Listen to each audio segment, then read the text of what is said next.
मागणं मागितलंय की हे भगवंता, जे कोणी शत्रू असो मित्र असो, जे काही जीव या पृथ्वीवरले प्रत्येक जीव, प्रत्येक मनुष्य असो, प्राणी असो, मुखा प्राणी असो, प्रत्येकाची इच्छा पूर्ण कर, त्यांच्यासाठी सुख दुःख हे समसमान ठेव, असे भगवंताने माऊलींनी या ठिकाणी मागणी केलेली.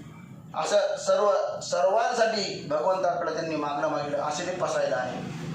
त्याचप्रमाणे दासबोधामध्ये रामदास स्वामींनी, जे की शिवाजी महाराजांच्या काळात संत होऊन गेले, त्यांनी सुद्धा भगवंताला, रामाला प्रत्यक्ष कळकळीची विनंती केली, कल्याण करी देवराया, कल्याण करी देवराया, सगळ्यांचं कल्याण कर हे भगवंता. त्याच्यामध्ये शत्रू कोणी नसो, मित्र नसो, शेजारी असो, कोणी असो, सगळ्यांचं कल्याण कर, असं मागणं त्या ठिकाणी मागितलेलं आहे.